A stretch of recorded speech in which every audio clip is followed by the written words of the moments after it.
living in the moment, and the moment is the future.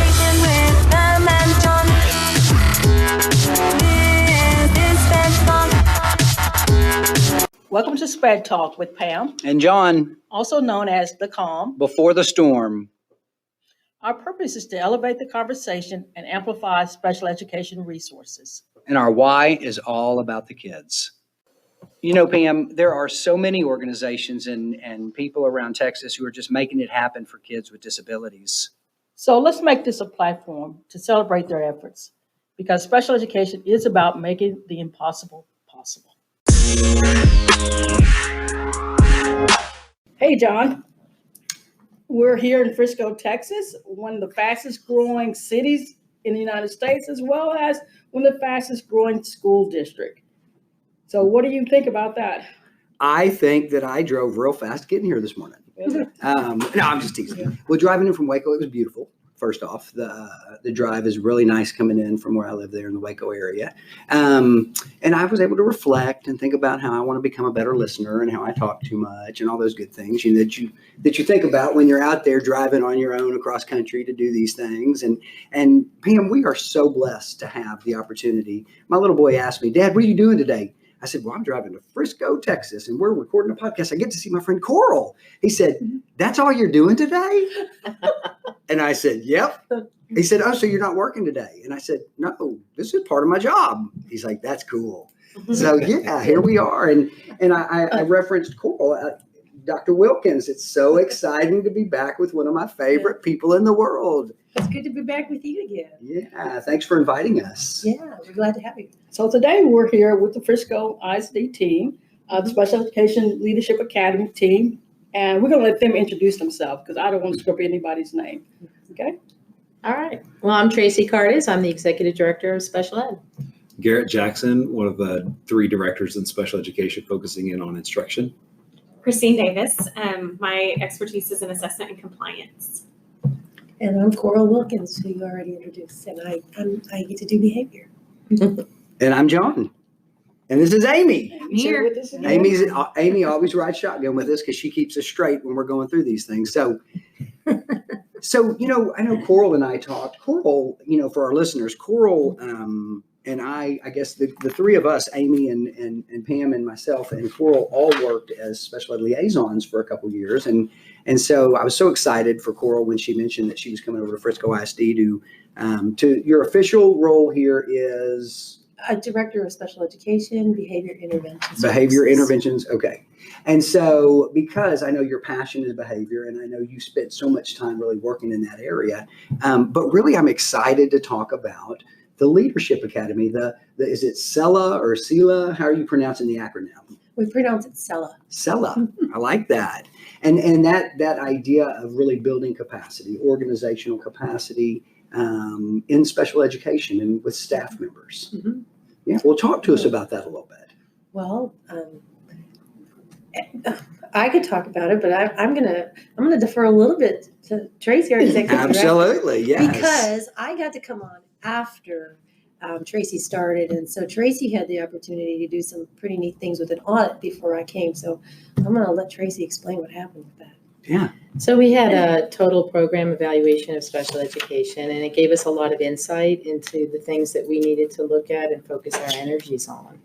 And one of the things that we saw was that we really needed to build leadership capacity. We had a lot of expertise in different areas, but we needed to build leaders that could bring that information out to other people and really push the word. I mean, we've got 6,500 students in special education, so it can't just be me, it can't just be a handful of people here at central office. So we wanted to build that expertise and that leadership so that we could get information out and make things happen. We want to move and shake things in the district. Yeah. And so this team has done an awesome job at putting together CELA. And we're building on that capacity. And so is this year 1 for CELA, like for this model? Mm-hmm. Yeah, it is. Yeah. We actually have 2 different cohorts going on. We've got one cohort with our coordinators to build their capacity in an increasing way. And then they are helping to facilitate a cohort with the up and coming that want to be district administrators in special education. Yeah, and the aspiring. So we've got 2 things going on. So what skills are you focusing on for leadership? I guess I'm looking at leadership skills. Mhm. So what's your focus? I think one of the main things is when you're getting into a leadership position, it really is about taking that very seriously, and that you are leading in an area and focusing in on being a leader versus a manager, and managing day-to-day operations and kind of keeping things afloat is different than leading. And leading to something, leading to improvement, leading to a goal. We can manage every day and continue to get the same results that we always get. But if we're leading, then our focus shifts to improvement, and it shifts to moving down the road and finding those the goals that are important for us to make sure that we are putting them in place so that students have exactly what they need to be successful. And that's what it all boils down to, is we're all here for kids. And so as those skills kind of flourish or develop it to be flourished with our folks, then we should see that students are benefiting from that over time. We are really excited. One of our managing directors for student services put together a leadership academy for our principals and upcoming administrators, actually assistant principals and upcoming administrators. And so she broke it down into the 5 T-test components, and she built this beautiful leadership peacock. And for those of you who can't see it, it's really designed with 5 feathers. Yeah. And so we decided to adopt that same model and then align it to special education. So because we know special ed leaders all go through the principalship, and yet in the principalship, they don't necessarily develop you to be specifically a special ed leader or specifically a leader of ESL or federal programs. And so we took that model and said, we're gonna align this to special education. So we still kept the 5 overarching areas. And so this year, for the first year, we're really focusing on human capital, instructional leadership, and school culture. And then for our second year, we'll take that same cohort, the coordinator cohort, through executive leadership and strategic operations. Oh. And then at the same time, our second cohort of IFs, those are our instructional facilitators. They're working through this with our coordinators. They've taken them through a leadership book study, and then they will facilitate the first 3 areas of our model next year. Well, they're reading How to Lead When You're Not in Charge, because it's really hard to be a leader and not be in charge and yet still have to lead something. And because we all know that even in special education, we are leading the special education department, but we know we're not in charge either, because we have a superintendent, we have assistant superintendents, even our campus principals are the ones who are in charge of what is happening on their campuses. So we too we're actually participating in the book study as participants. That's great. While our coordinators lead it. So that's pretty cool. Yeah, I love that. And I love how, it takes humility to do that. It's hard to, in some ways, admit, I think, that, hey, we're all kind of on this learning journey together. And leadership, so often people look up or look to their side and they say, okay, lead me, where am I supposed to go? And it sounds like through this cohort model, everyone kind of has taken on a leadership role, and that each of us has a role in helping that person either vertically or horizontally with us, and kind of like a journey in a way. Yeah. We felt like it was very important to bring the coordinators up to, this part of this journey too, is it's not just learning about it, but doing it. Yes. Also. And so for us to participate in the book study that they are leading, empowers them, and we are learning from them. And so there's a model there that we're all in this together. Absolutely. How many people are in your cohort? We have 14 in the first cohort with the coordinators that were all participating, and then we have, I think it's right at about 20. 20. Okay. How has it been received?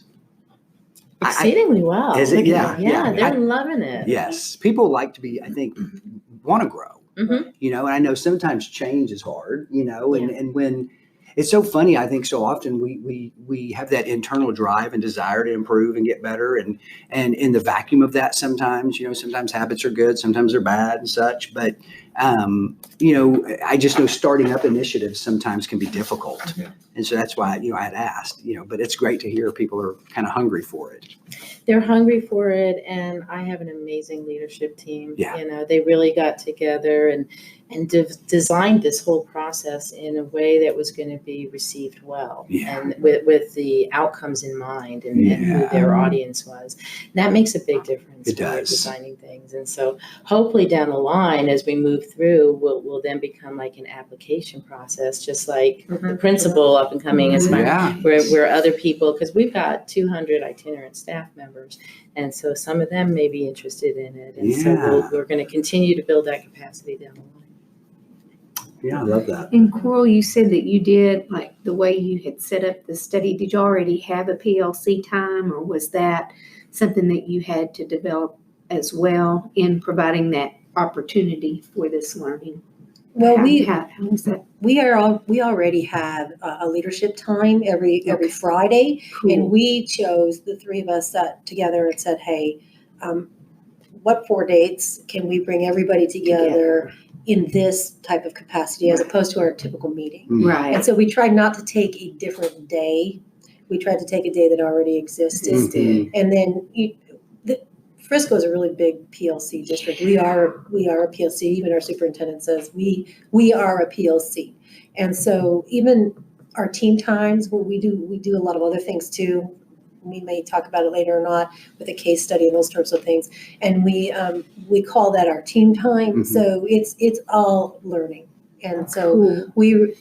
we are a new team, but we felt that should be a focus, that we're a learning team as well, Mhm. as because we know special education is about compliance. But you know what? We have to learn to grow. Mm. So we decided that as a team. Yeah. And then we're also anchoring it to some things. Christine has a sample over there that I know your listeners can't see, but Ooh, it's yeah. just talking about the difference between managers and leaders. Yeah, I love that. And That's- so it really gives them something they can refer back to every single day. So it's the cell is not just happening one day out of the month. It's every day. Yeah. Well, so for our listeners, they can't see we're oohing and awing after the awesome visuals and the nice little anchor charts and the things y'all have created. These are wonderful. So talk about these a little bit. I'm looking at a quick reference on special education in Texas, which is a one-pager, kind of color-coded with information. It flows really well on a two-sided document. And then more of like almost like is this like a flow chart or like a side by side? Yeah, managers and leaders. I love those. Yeah, on the managers and leaders, what we were seeing is that we had a lot of expertise in particular areas, and so they could manage their areas, but the leadership was lacking. Yeah. And so being able to have that side by side gave them the ahas started hitting. It's like, yeah, this is what I do, but this is what I need to be doing. Yeah. So that was kind of exciting. That's great. Now, and so is this just part of the academy that they get these, or is this all staff gets this? We actually put it out for our leadership academy. At Okay. this point. Yeah. And Christine did something really cool with a leadership self-evaluation. You should tell them about that. Okay, so it was really important for us to align with TPES so that we can have that common language and those common expectations with our campus administrators as well. And so what we did was we had all of the indicators within the 3 standards that we're focusing on this year. So the human capital, instructional leadership, and school culture. And we put them into just a Google form where they were Likert skill evaluating themselves on whether they felt that they were developing proficient and or distinguished in those areas. And then we had one-on-ones with our coordinators that we supervise and kind of went through their data to look to see so that they have essentially identified their areas of weakness in relation to our leadership academy. And that is what drove their professional goal for this school year. And so we were able to do that. Yeah. Yes. And the goal is after we take them through this academy and we intentionally identify experiences that we have throughout the school year to help grow us as leaders and to grow the leadership that we work with. We'll have them again complete the self-evaluation, but with requests for evidence, so that essentially they, will have all the data that we need necessary for them to be able to acknowledge how much they truly have grown from the start of this. Whereas the academy is really just to facilitate the growth process, but really giving them an opportunity to reflect on the growth that they're experiencing as educational leaders. Yeah, that's what makes it meaningful, is that reflection piece and building that in. I think, the goal always is that one can self-reflect and can look and really look at those touch points in time and say, at this point, gosh, I just started this journey, and look at, where I felt like I was, and then look at how far I've come, and now look at where I can go. So that's a wonderful piece. That's really neat that y'all thought to build that into this model. Mm-hmm. So I'm just kind of wondering, when going from a manager to a leader, because a lot of people, it's easy to manage. Mm-hmm. It's much easier to manage than for some people it's easier to manage than it is to lead. Mm-hmm. So, working with people who are trying to move to a leadership position, what challenges have you guys faced, or have you found, or have participants found, even just in the mindset of, okay, you're telling me I have to rethink what I'm doing. Not that anything I'm doing is wrong, but if I'm going to be considered a leader, so what challenges does that make sense? I think that there are a couple of things that just come to mind. One is that when you're managing, you're basically doing something that somebody else has already told you to do, or figure out how to work the systems and get the systems in place. But when you're leading, you actually have to have vision. You actually have to have a greater viewpoint of, from the 20,000 foot view of where we're going and where we want to go, because your job is to motivate people. Yeah.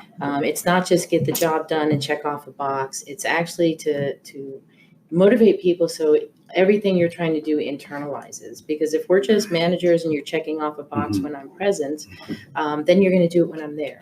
But when I'm not there, have you internalized it to sustain it over time and to continue to build on that? Because we're just building the stepping stones, right? But this thing will explode eventually into something, it will just blossom into something beautiful. Yeah, it creates culture. It really shifts culture. And I think it's a mind shift away from the status quo and thinking through, we don't have to do it the way that we've always done it. And so thinking through new ways of accomplishing goals that are important to us as a department, as a team. And I think that's probably the first roadblock that you come to, is training yourselves and coaching others to think outside of what you've always known, and being willing to be a little bit vulnerable and to be able to say, I don't really know a lot about that. And go explore that. But you have to have that initiative to want to go explore that as well. And that's where the action in shifting from a manager to a leader also has got to be there. There's got to be action behind what it is that you're doing, what it is that you're learning, application, and those kinds of things too. So, and I do think a big part of it is coaching is a huge portion of leadership. And Traci has helped me, and there's lots of times where it's very easy, even as leaders, to jump in and help and do and almost take the opportunity away from someone to learn through a process and a struggle by doing what we all do, because we all are in this to help others. And so we jump right in, sometimes prematurely. And Traci talks about being in the weeds, and we need to get some pictures of Roundup on our desks. So we stay out of the weeds. Okay, maybe not Roundup. And I think some weeds have beautiful flowers. So, I'm like, I am in the weeds, bring me back. But I totally hear what you're saying. And and ultimately it hurts that person. Because they don't have that opportunity to grow and learn from that. So asking questions to lead and to tell, asking to tell is one of those huge things. And so I'm working on developing that skill, because I'm pretty hands-on sometimes, and I need to learn how to lead someone, lead coordinators and lead principals, and lead itinerant staff through the problem solving and thinking about the end goal. And I think too, as managers, we all know that, you can control everything, right? Yep. But when you step into that leadership role, you have to be able to let go of that control. Yeah. And it's interesting because it's scary to step into that as the leader, but it's also scary for those following who are used to being told what to do. And then when you say, well, how would you do it? That puts them in a growth spot because, well, nobody's ever asked me before. I don't know. And so sometimes, it's really building trust that they know you trust me to go ahead and do this. And so we do. And that's the part that I like about it. So it sounds like you all are promoting radical ideas. I mean, that you're giving permission for people to have radical ideas. Yeah. Instead of, yes, it might be the way we've done it before or the way we were doing it, but you may have a better way Right. to do something, Yeah, I don't think that there's too many cooks that can Okay. spoil the soup. I think that everyone is an expert in their own way and has their own ideas. And when they bring it all together, I mean, we have to be willing to say, yeah, let's run with that. Right. So as leaders, we have to learn to step back and let that flower grow, let it blossom on its own and just keep giving it fertilizer if we need to. And it may not work out. Not everything that you try works out. And that's okay. We learn a lot from our failures too. Absolutely. Yeah, that's a great point. We expect our teachers to do that for students, Right. to allow for that exploration and to allow for failure because that's how you learn. But managers, I think we expect a different thing as a manager versus a leader. Managers are expecting things to be done right the first time, get it done. Let's meet this deadline. Let's do it this way, and leading through it. And there's always areas for that, but you're leading through something where it's the opportunity to learn Exactly. and learn from what your ideas are and where you do something really well and where, I really need to be working on this. And if I don't think you could be a leader if you can't name things that you're working on for yourself. Yeah. So that's that self-reflection portion too. Yeah. Yeah. It's interesting you say that. I feel like you hit it right on the head there because I feel like managing means that you know a lot of stuff and the enemy of learning is knowing things. True. Because when we know things, we kind of stop learning things because, I know that. Oh, I know that. I know that. And I think that's a tendency that a lot of us fall into because we do know stuff. We do have an expertise and we do. But I think that's kind of a slippery slope in some ways because we've got to keep learning and changing and growing. And so that's where that leadership component comes in as being that learner, continuing to be that learner. And we've expanded on that. We've started case studies in the district. And so we developed a procedure of how those case studies should be. And it's really for the purpose of trying to increase our knowledge and our skills and our ability and be vulnerable. And so we get our area teams together and we go through a particular student's background and we brainstorm some ideas that might be able to help them once we know what their key concern is. And we actually complete the meeting by going in and doing an action plan and leaving something that we can give back to the campus that is totally anonymous, but we know which student it is, so we can bring it back to that principal. And giving them that action plan, but also the step-by-step, like this is what the evaluation personnel can do. This is what the administrator might do. This is what the teacher might do. Yeah. To be able to do that, you have to be able to be vulnerable. So that means we've got 200 itinerant staff members that have to be willing to be vulnerable to improve their skills and link it to the outcomes for a child on the campus.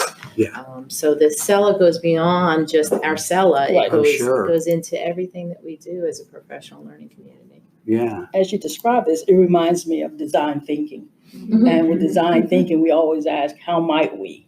And so when you do your case, it sounds like with your case study, it's kind of that how might we, and everyone contributes to that case study from that frame of reference of how might we improve whatever for the student and then generate ideas. So that's pretty cool. Yeah. That's cool.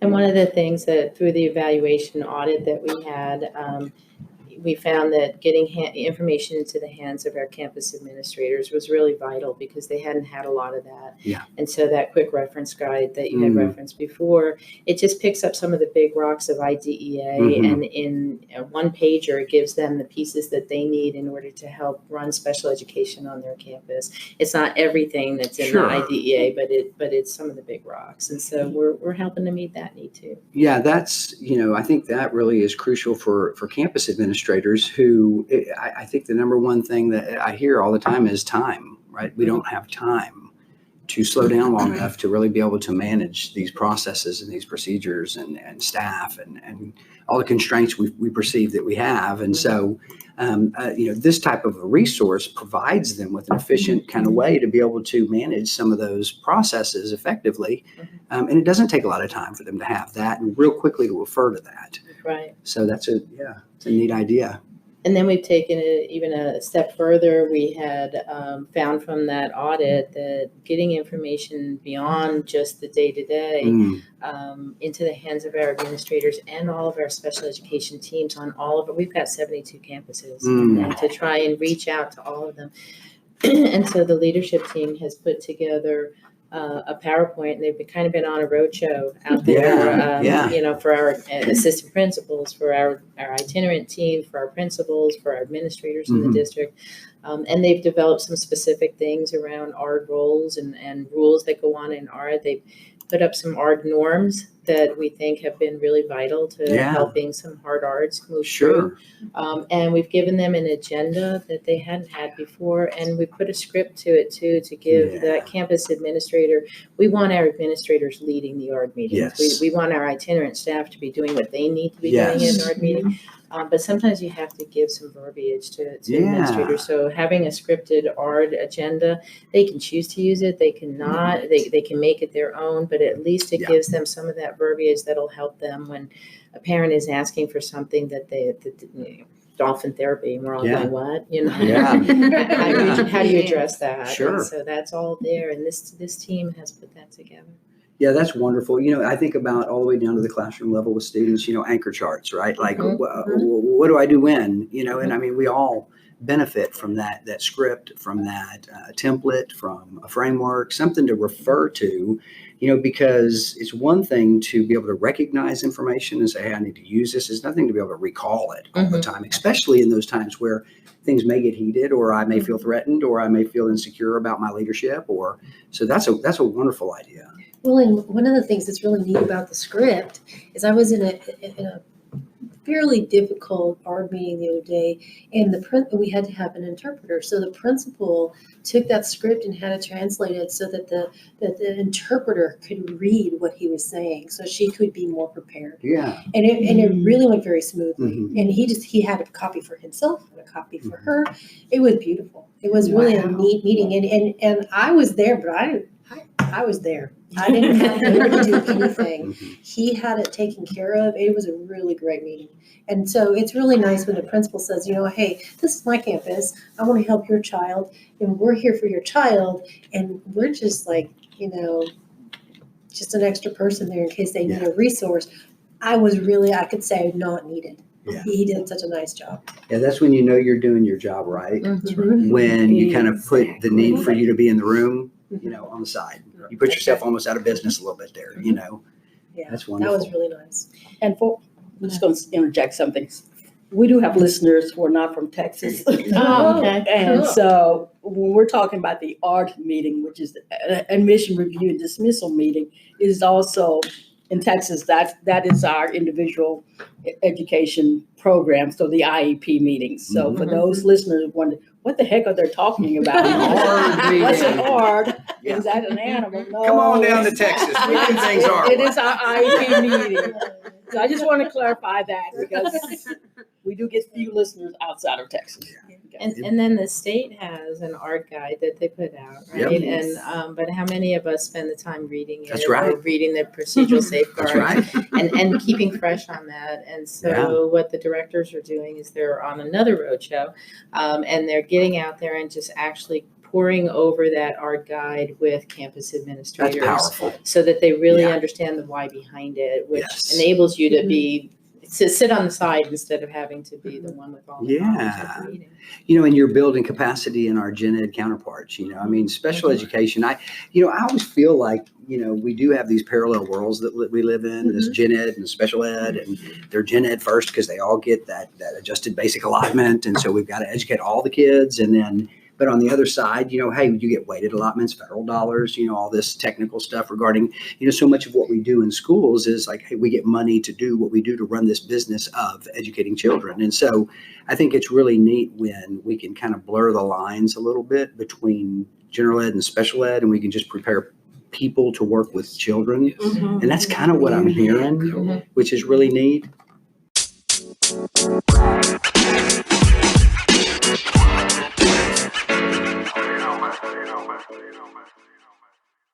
Just kind of spinning off of John, one thing is I hear some administrators just say, I don't like special education. And then I think, well, what is it you don't like about it? And when we finally have conversations, it's just not understanding special education and all the legal requirements and just the frustration of I'm in charge of this, but I'm not sure what this is, this thing you call special education. And unlike, you try to explain things to them and it's like, I don't even understand the word you just said, and I think what you all are doing is really breaking down that barrier of just really understanding, the special education requirements, the rules, the laws, and put it in a way that although you don't have a special ed background, you now understand what you're required to do to meet these special ed requirements. Absolutely. We're also putting out a newsletter. We felt like we weren't communicating with everybody. And so we started a newsletter called The Pulse. Ooh, that's fancy. And we incorporate things. Some of the big things that we saw through that evaluation audit that we had was we really need to look at behavior and how we're handling discipline with special ed kids, and we really need to look at inclusion practices. And so we started the Pulse, and we have really each of our departments is putting information in there on a monthly basis. So we're just doing it once a month for right now. But we're getting that information out. And so who chooses to read it, reads it. And who doesn't, we're not forcing it on them. But you know what? They're reading it. We can see through our analytics that they're reading it. And so, if you reach two people and they tell two people they tell two people. So the newsletter has just been phenomenal. And we're also starting a book study with our administrators. We gave them an opportunity.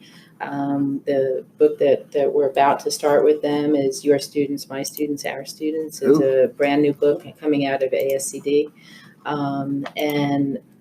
Really, when I first put it out there and gave them an opportunity, I thought, well, if I get 3 people sign up for it, I'd be pretty impressed.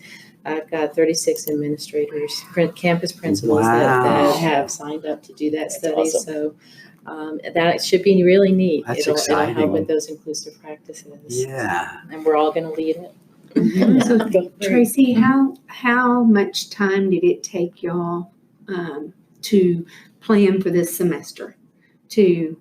With all the things that you're doing, did y'all start August 1st? I mean, how did all that come about? So I arrived in the district at the very end of February last year. So they had just undergone that whole audit. And so I had the privilege of being able to see something about the district in depth before I really got here and jumped in. I jumped in with the leadership team right away, and we designed an action plan that is really actionable. And we brought other people in. So I went and I talked to campus administrators. I went and talked to our executive cabinet. I went and talked to behaviorists and facilitators. And we designed an action plan that really has 3 big goals on it. And based on some of the audit stuff. And so in talking with all of these people and designing this plan, some of these ideas were generated through there. So the idea that we needed to get information out and do a newsletter in order to reach, I don't know how many staff we have as a whole in the district, but you've got to reach the custodians and the food service workers and the bus Absolutely. monitors. You can't just meet the teachers or the special ed That's teachers. so true. And so we wanted something that they could get out there for everyone. So that generated from there. And we actually started out with, in my mind, because I'm a little old school, I'm trying to catch up with the rest of you, but, just a newsletter front and back, inclusion on one side, behavior on the other. Well, it's not. It's an electronic, newsletter is what it is. And it has morphed into something beautiful, something much bigger than we had ever imagined.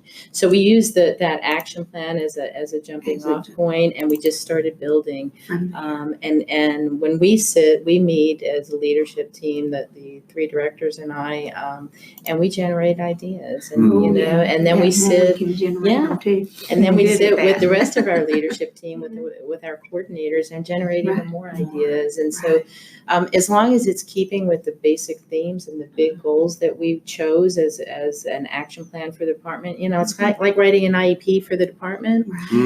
But it, you don't stick to it if it's not working. You keep changing it. And so if we meet and there's something else that would work better, then we're going to go in and change our action plan to meet what we need. But in the end, always hitting those 3 big goals that we have for the district. Yeah, it's hard sometimes to figure out what to leave out. I mean, I know because you have so many great ideas and so much opportunity and so many things you want to focus on. And it does take discipline to say, hey, we've got our big 3. And if this doesn't fit somewhere inside that big 3, then, we can't get off into the weeds, right? And so what you see up on the screen that your readers can't see is actually the electronic version of our pulse. And if you want to click on the inclusive education piece that's there, we really, our district's mission is to know every child by name and need. And so we basically went in and said, if that's true, then you have to meet those needs. And so here's some questions that you could ask on meeting their needs. And so that goes out to everyone and just gets them thinking about it, and in preparation for new and more information on inclusive education that we're going to be getting out to them. Yeah, that's a really neat format, and the newsletter's a great way to kind of diversify how you get information out. I know nowadays people like choice. They, some people listen to podcasts like we're doing. Some people want a newsletter. Some people go to Facebook. I mean, a lot of people go to Facebook. That's where I get all my media, right? I mean, everything on there is true. So, but I mean, it's neat that you guys are taking some chances on some different formatting of how you're sharing information. And we do face to face too. Traci was talking about putting together all of our goals that we had at the beginning. We also then our staff came in and we recognized we hired within our department like 45 brand new people, just itinerant. Wow. And so we said we know the district's mission is know every child by name and need. And then we said, so what is our vision and what is our mission? Yeah. And we had an entire team day where we divided into 3 teams and came together and we created a mission and a vision in one day with the entire team. Wow. And so our mission was partnering to support and empower students to maximize their potential. Yeah. That came from our 200 people. We didn't create that. And it's funny because you were talking about design thinking and we were saying we came to that conclusion. We have to design with them. Yes. It's not for them. Right. And so even everything that we're doing, we could design it all for them, but that doesn't necessarily grow people. It just says, we're going to continue to manage you. And so that's a shift for us too. We don't all just normally walk into leadership and say, hey, we're going to empower the people, because that can be scary for a leader just as much as it can be for the people following. So. Exactly. Kind of reminds me, I'm going to date myself, going back to the 7 Habits, and Still good book. Stephen Covey, and allowing the Ford company allowing the workers to stop the assembly line when something wasn't working, and it's kind of that's what this sounds like, is that everyone has the opportunity to do what is best for kids based on what they're seeing in real time instead of waiting, and That's totally awesome. And we try and keep our fingers on the pulse, not the pulse, the newsletter, but on the pulse of what's Yeah. going on in our department. Every time that we have a meeting, we do some sort of an exit ticket. And, the response from our team has just been phenomenal. So Yeah. after a SELA meeting, there's an exit ticket. After our team meeting where we brought all the staff together and created vision, mission, there was an exit ticket. Yeah. And then the case studies, after the case study, sometimes on the case studies, that could be a hard thing because this might be your case. Yeah. And you might have, maybe somebody's saying you should have done this evaluation Sure. instead of that one. Sure. That's a hard thing to accept. And so, sometimes you can step on some toes, but I will tell you that 100% of the comments that we got back from staff was how awesome this is, how this will improve what we do. I Yes. can't wait to collaborate. And, we Yeah. need to be taking more data, which was kind of a Good, nice thing because thank you. I'm a That is data nice. freak. Yeah, and a lot of times we're real good at taking data, but are we using Right. the data? That's Are right. we reflecting on it? And so, like, for example, the exit tickets, I'm sure you get that exit ticket data and you look at it Yep. and then you're reflecting on that. And then, okay, what do we change? How do we move forward? Well, several of our groups said, can we take this format and do that in our small groups Yeah. with like And you're like, scholars? that's what we're trying to trick you into doing. Right, no, yeah. I mean, train. Yeah. It's Yeah. amazing. It was incredible because we all have such diverse experience and expertise, and it's incredible for everyone to acknowledge the genius that exists in our department Yeah. and just knowing who they can tap into to get more information to support kids in an even better and deeper way. And so it's just been such a positive experience. Makes work fun. It does It make does. work fun. It really does. That's so cool. And people don't Garrett- want to be micromanaged. They want to No. be inspired. They Oh, want that's to be right. led. Right. And so Yeah. as long And as we that's keep the focus on that, Yep. we're going to keep moving. So it's neat to hear how you guys are making the learning not about what you want people to learn so much as what people are identifying they need to learn. And I strongly believe, and I read this somewhere, and I try to remember it every chance I get, but we don't show people, we don't inspire people by showing them how amazing we are. We should inspire them by showing them how amazing they are, right? And then that's when people come to life, and then the passion that you feel in this room is the passion that you feel in every room you go to, because they are connected to their work, and they know that they are cared for and attended to, and that they have opportunity to grow. So you guys are really creating the conditions here in Frisco ISD for excellence. That is super cool. And beyond that, there's just so much that we're doing, and so I just want to tell you all of it. Yeah, we want to hear all of it. There's not enough time. No. I know. You had mentioned, Pam, before that, sometimes the campus administrators don't know, because most of them don't come with a special education background in their pocket, right? And so Garrett's team had been working on critical attributes, because, a centralized classroom is a difficult place for an administrator to walk into and know, are they doing everything they can That's for right. that kid, or are they slacking off? Yeah. It's hard to know. So his team put, I don't know if you want to talk about the critical attributes and the walkthroughs. Yeah, so we're working on, what is it should an administrator see when they walk in the classroom? Because we have high expectations for all students, no matter what learning environment they're in. And we want to empower an administrator to walk in and be able to know and recognize that this is powerful learning happening in this environment, just like it is happening in biology down the hall. So at that point, we worked really hard to create those critical attributes. They can be somewhat processes that you might need to see in the classroom, or things that you might be able to visually notice while you are walking through the classroom. Yeah. Such as visuals for students, or token economy and those kinds of things that should be in place in some of these classrooms. And in addition, we're developing a walkthrough form for administrators. So that is really aligned to the T-test walkthrough, so you know which domains that you're looking at. Yeah. And in the end, we also hope to have T-test alignment with what our critical attributes look like, and what area in T-tests does that attribute to. And that way there's something familiar for an administrator in using that T-test There rubric, is. that then they can now expand that knowledge and just attach, Yes. because we should be doing these things for all kids. That's right. And it might look a little bit different. Yeah. But the the goal is the same. Exactly. And so we're working through that. We're working through some pre and post conference questions to help administrators understand what questions they can ask of a special ed teacher prior to coming into their classroom and seeing a lesson being taught. So very excited about that stuff, and we do hope that administrators will attach to that, and that we want to make it meaningful and useful, and not something else that is, we put a lot of work into it and then it just sits there. Yes. And so we're being very cautious about making sure that we do it right the first time, because we want the momentum to continue. And through the process of creating those documents, we've had the opportunity to partner with the campus administrator. So having a special education administrator with the campus administrator to pre-conference about this is what these items on the form mean. So this is what we'll be looking for, and then debriefing after a walkthrough,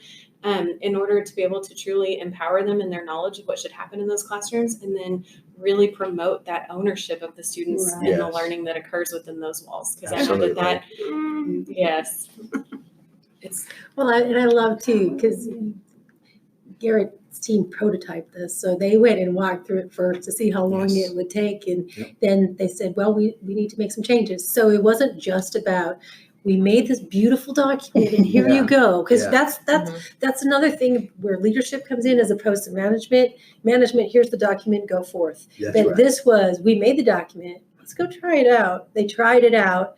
Well, we need to make some tweaks. And then they tweaked it. And that, I think that, because we're, like Tracy said earlier, we're really looking at how do we help the user, not us. Because at the end of the day, nobody is going to look and say, did Coral Wilkens teach that kid right? At the end of the day, they're going to say, were the processes in place that help that teacher? Exactly. And so that's really what our goal is, to help empower them and equip them to do the teaching, but yet not make something so impossible that they can't do it. And we're always focused on the outcome for our kids. So we're hoping that by doing all of this, that we're moving the needle for our kids, right? And so another thing that we're doing is where we're seeing that we need to close the gap a little bit more. The campus director and special ed director and the campus coordinator are going out and having meetings with the campus leadership team and having them own a goal, of how they're going to close their gap. And we're looking at it obviously from the special ed end. There may be other gaps. And then how we can be of support to them in closing their gap. Absolutely. And having them do the work on it. And then we're going in as support quarterly to be able to help move that needle. The more you align those actions of administrators and classroom teachers and curriculum and opportunities for exposure to the standards, and I think the kids really pick that stuff up, right? Differing abilities is not the problem. It really is that adult behavior and expectations and alignment and efforts, that we have an understanding, like Garrett said, is that everyone has high expectations. So, So we're trying to put all of this information into one place. And so we're working on a Frisco ISD special education resources homepage. Because when it's all over, we found Google is great, but it's hard to find things, right? Yes. So this is going to be, we hope, a one-stop shop for everything that we're talking about today and everything that we continue to develop. And so it's broken up for teachers and professionals, things that are specific for them, and then administrators, and then for our itinerant staff.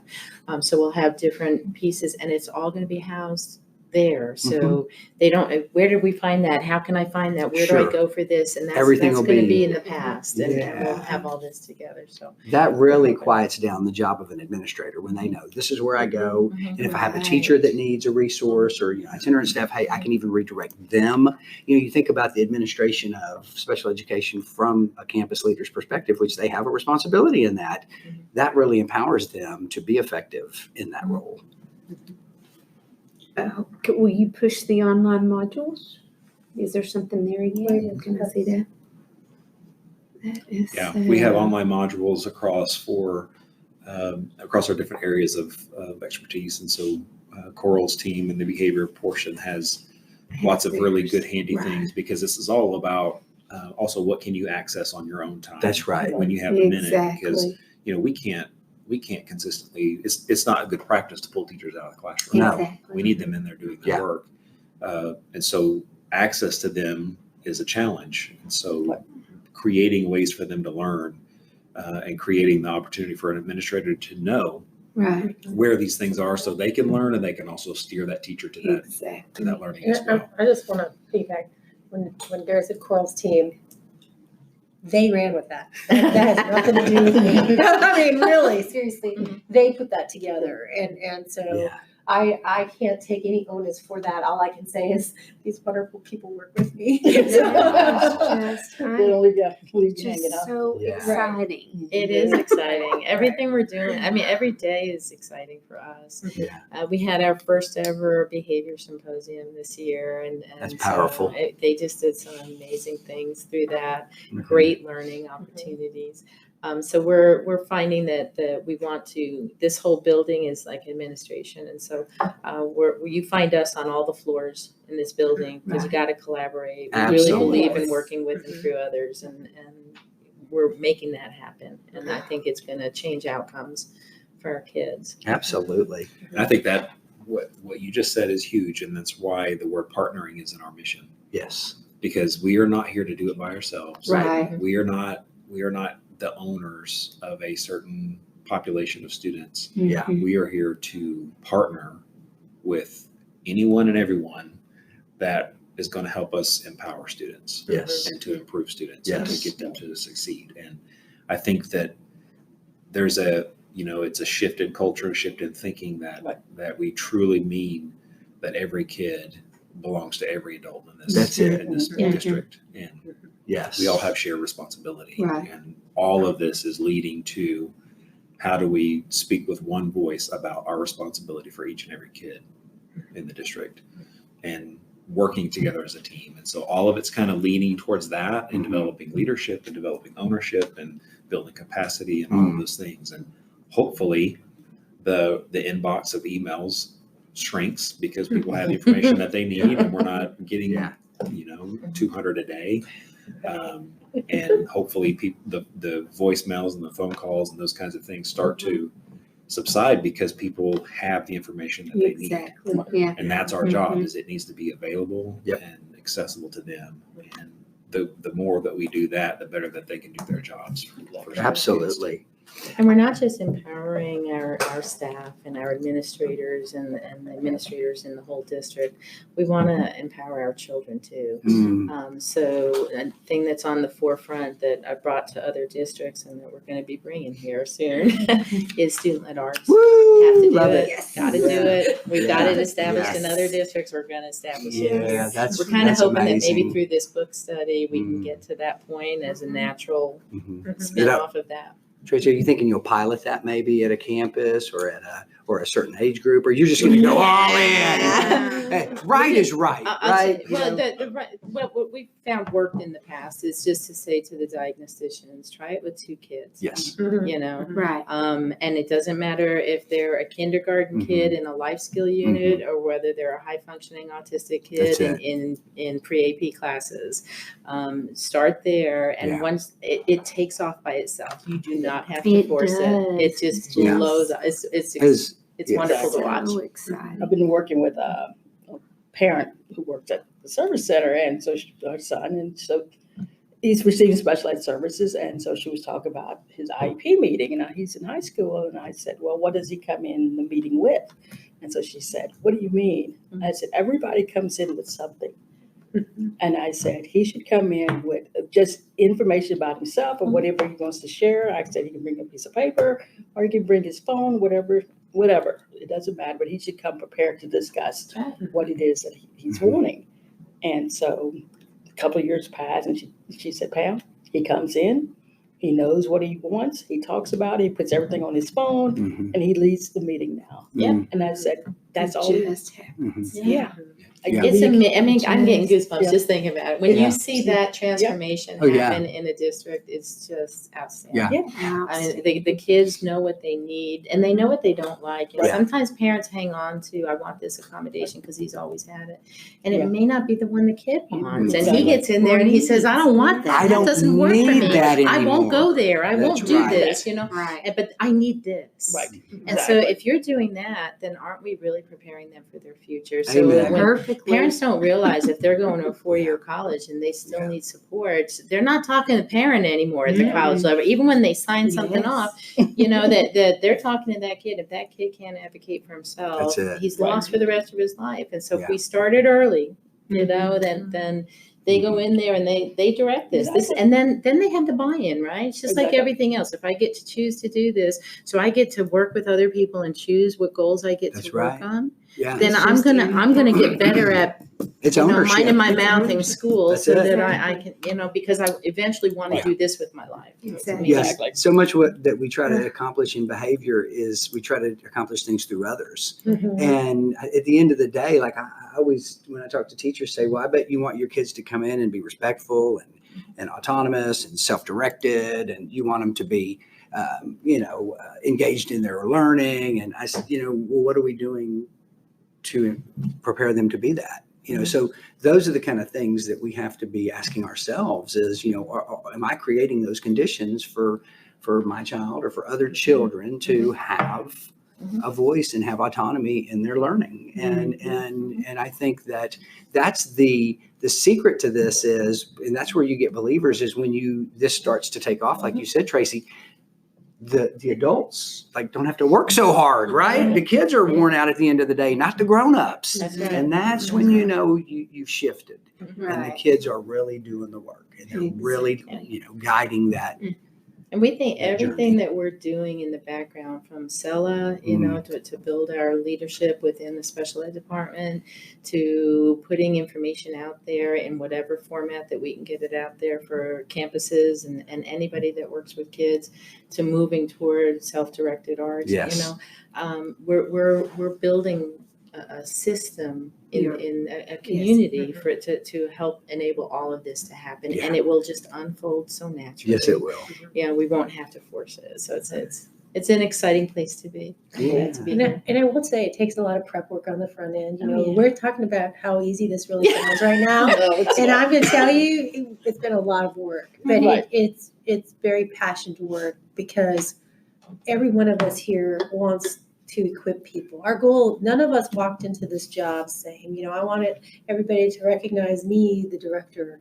We literally came in and said, how do we help kids? How do we help the people that help kids? And that's been our focus all along. Right. And it's hard work, but it's the right work. Right. And that's what makes work not so hard. It's like you may go home tired, but you feel like you've done your job. It's been. And I was thinking, you came in February. This is November. I know. Hey, it's been. Well, you're hard, setting a pretty high standard. You wait till next November. We'll come back. That'll be fun. So I'm at Baylor also, and I would love for y'all to talk to my leadership team, because this is everything we've been talking about, and it's trying to get best practice all the way around. I mean, of course, I'm in leadership, you're in leadership, but and that's what we've seen is that gap that principals, teachers, and even special ed staff, they're siloed in what they know, but they really don't understand across the cultures of what all the different things that they need to know. And it's like, how do you get there? Well, y'all already done that for me. Yeah, we all just make it look easy. So, isn't that what you said, Coral? It's easy? Oh, you said it's not easy. No, I think anytime you're excellent or you get to that level, it looks easy. But what goes behind getting to that point where you can do something to the point of excellence is, hour Great after people, hour, team though. work, Great building people. culture, all those We pieces. have a lot of fun together. We do. Oh, gosh, We have a good time.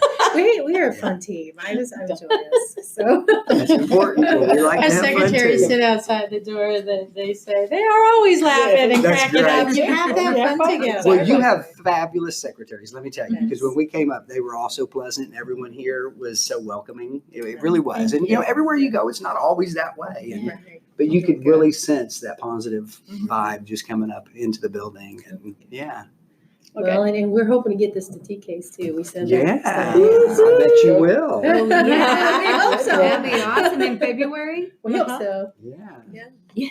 Well, I hope to be able Come to see us step there. in and, Yeah. and hear it on the the big stage. Ah, Yeah. Yeah. Well, Pam, we've got more, or I we? got- yeah, my Okay, one, yeah, Pam's my- always got one more. Come on. So in my former life, I used to be the state lead for parents, parent coordination for TEA.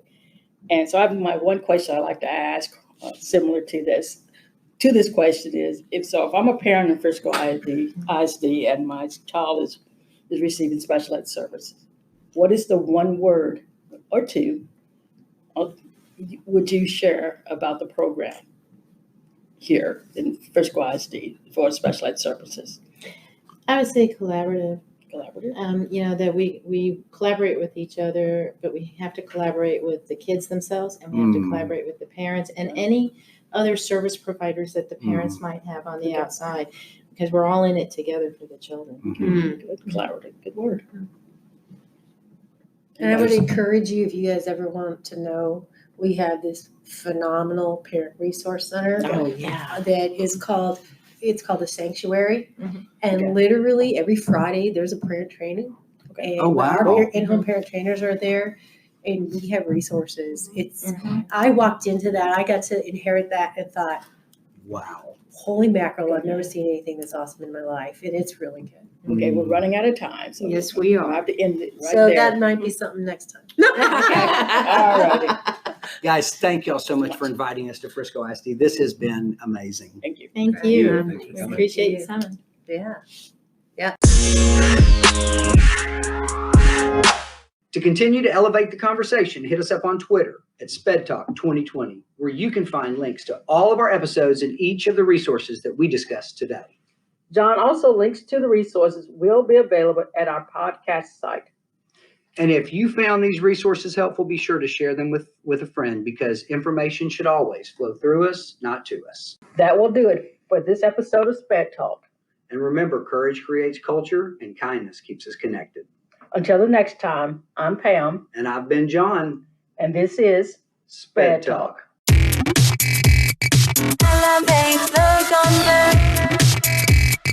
Living in the moment, and the moment is the future.